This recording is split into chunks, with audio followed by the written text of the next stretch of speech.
So we got Caitlyn Jenner. Let's go ask her a question. Just through the lobby and then all the way down to the corner. So we're going to the platinum lounge. Caitlyn, can we do the interview right now, maybe, as we walk and talk, maybe? No interview. No? But good try. So no questions on policy or anything like that? No, we're not going to do that right now. So later, though, like we promised. I didn't know. No. You said yeah. That's why you said yeah. No, I didn't. Yeah, I was going like this. Yeah. No. All right, thank you. Thanks for asking. For sure. What's up, guys? Nuance Bro checking in. We're here at CPAC Dallas. Let's go talk to people, see what's going on. We'll wait for them to stop, but we got CNN's Donnie, I think it's Donnie O'Sullivan here. James O'Keefe confronted him, I think, earlier today. So what is your comment on Charlie Chester still being employed by your network? He called it propaganda. He's, death cells. We need more people to die so we can have better ratings. That's what your colleague said in the control room, and he still works for your network, the most trusted name in news, and you're smiling. You're smiling about it. You think it's funny? You think it's funny? And we might want to ask him about Charlie Chester, see what's up. So, Donnie, I saw that James O'Keefe confronted you earlier today. How did that go? Nuance Pro Media. Yes, sir. I like Nuance Pro. That's Thank you. So, what was your reaction to James O'Keefe coming up to you asking you about Charlie Chester? We're not doing interviews at the moment. But why do you guys avoid that question though? Do you feel like his operation was honest and portraying you guys? Nuance Pro is a good name though. Okay, thank you. Appreciate it. Oh, I don't want to catch your guys' cord here. You were telling me earlier you have a plan to put Donald Trump into office within days instead of the next election or something like that. Absolutely. In fact, the month of July could be the time for us if we act quickly. The idea is I came up with a concept of giving the gift of Trump, and what I have done is created an action card called the Trump card. A few moments later. How does it work? Some of the two key components of this 7-point constitutional plan, which I call the Trump card, are that number one, the Speaker of the House is the third position. So it's executive, legislative. The second key point is that anybody could be Speaker of the House. Anybody, you, me, Donald Trump. I feel like I'm starting to follow the logic here. But this is not QAnon. So, I'm an engineer. I put this thing together. Wait, so put Trump, basically vote Trump into Speaker of the House. Matt Gaetz proposed this, right? Okay. I think. And then, you would assassinate the president, the vice president? No. There's not. This is real. A few moments later. This is probably, I think everybody here would probably agree, the most important event in American history is the moon launch. That was what John F. Kennedy announced in 1962, that by the end of the decade, we're going to put a man on the moon, return him safely to Earth.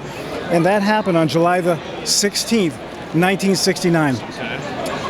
And the landing was 4 days later. Dead center, 2 days between, after and before, there was a sacrifice of a white Catholic heterosexual virgin named Mary Jo Kopechne. Why? Because the enemies... the Ted Kennedy. Yeah, exactly. Yeah. Because he wasn't the driver. I prove it. He was not the driver.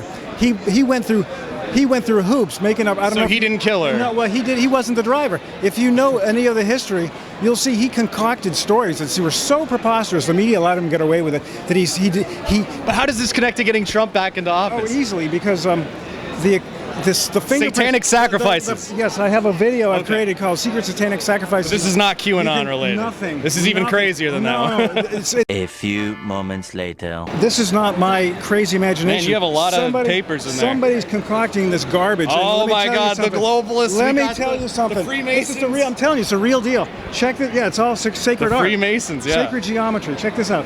She was born here.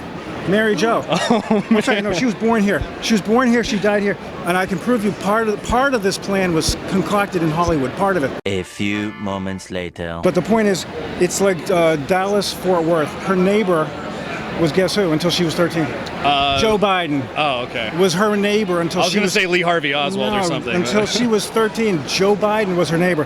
And let's follow the life. That's her lifeline. Okay. How does this get Trump into office? Tell you. It's going to be too long. I'm not going to be able to put it all in. Joe Biden. Break it down. I need it Joe Biden way faster. He needs to be asked the question, hey, Joe, did you know Mary Jo? Okay. And he's going to collapse. So America Uncanceled. The same question? No. Different question this time. So America Uncanceled, obviously. This is why Dallas? Like, is this like a part 2? What's going on here? Well, we were down in Florida, and while we were in Florida, Texas decided to open up.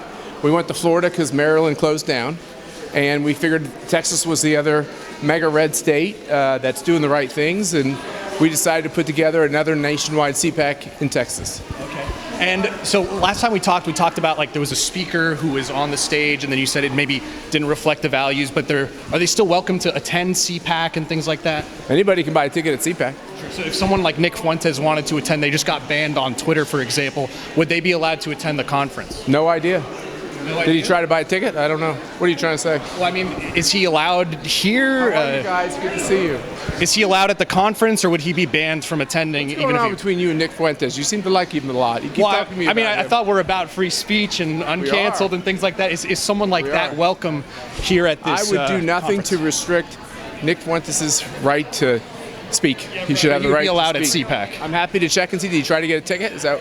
I mean, would he be allowed to? Would he be allowed to attend? Our default is always on people can go online and buy a ticket. But is that a yes or no? I can check on any specific names you have. Happy to check. All right, thank you. Appreciate it. Mr. Gomez, I wanted to ask you about Stop the Steal. Yeah. So, as far as the election's concerned, like, do you feel it was stolen? And if so, how do you feel it was stolen? Well, that's what we're working on. There's always fraud in elections. Anybody that says there's no fraud in the election, that's a fraudulent statement. So do you feel like it was enough to flip the election, though?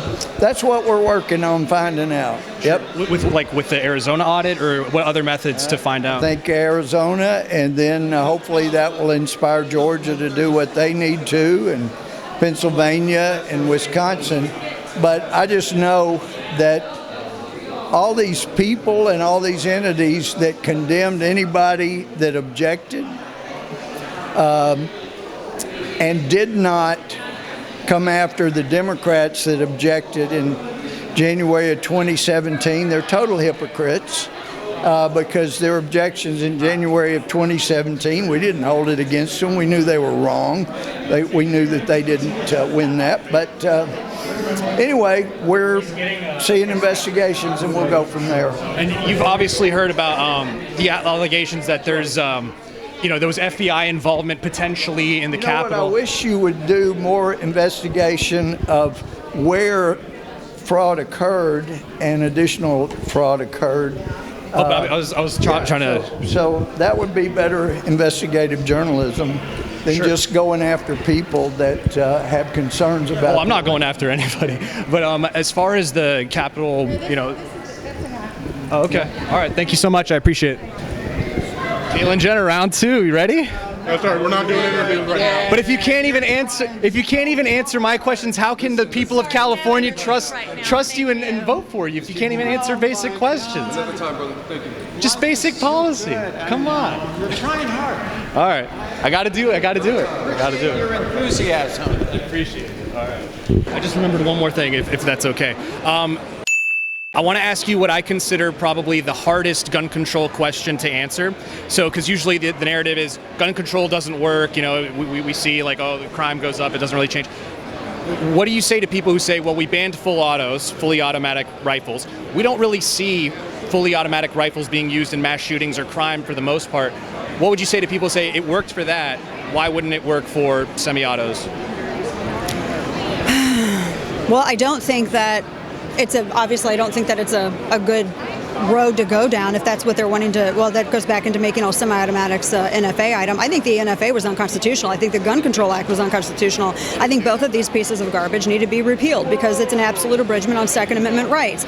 Anybody who reads, whether you're reading the Federalist Papers, whether you're reading, the side discussion and minutes from when the founders were debating this very issue, they were quite adamant. These were weapons of war that were used to win the independence of our nation. Citizens had weapons of war, and then they ended up having better when rifling was discovered and they started developing longer barrels. You had the Kentucky guns, so on and so forth. But to answer your question, it didn't stop, but their whole point is we still have these mass casualty incidents, and we have this super high rate. Not with full autos, though. Well, I think they're moving the goalposts a bit. because the point is, well, we have to save a lot of lives, and which everybody wants to save lives. Everybody wants to make sure that people are kept safe, and I think that you do that by having more good people armed, not less. And quite frankly, whether they're going to use, whether criminals are going to get their hands on full auto or semi-auto, they're not out there. I mean, they're criminals. I mean, do you honestly think that making them an NFA item is going to stop criminals from using suppressors or full auto? It seems like it's gotten harder for them to, like, they don't use full auto as much. They use semi-auto. But we're pretending that we understand the sophistication of the modern day criminal. The modern day criminal is not a sophisticated person that wants to make sure that his gear runs like James Bond. This is the modern day criminal, gangbangers and drug dealers and violent offenders. These are people who are either settling vendettas or it's involved in a bad drug exchange. These are not people that are going to be putting down money for full auto or for, it doesn't matter what they use. They'll use whatever they can get their hands on, laws be damned. And I think that's why I always thought that it seems it's entirely ineffective when we're talking about the number of lives overall. And furthermore, I don't even know how, when folks talk about full auto, I don't even know how people can even have a conversation about using as a litmus test. Yes, it's horrible when bad people do horrible things with inanimate objects that are legal for good people to own. But what we don't talk about are the number of lives saved every single year when people use firearms defensively. So I feel like no matter how they want to put it, it doesn't make it any less unconstitutional. All right, guys, that's going to be the end of the video. I hope you enjoyed it. Don't forget to like, comment, and subscribe. Social media links are in the description box below. Support us at nuancepro.com/join. Did something, bro. And I'll see you next time, bro. Sean can't do lines.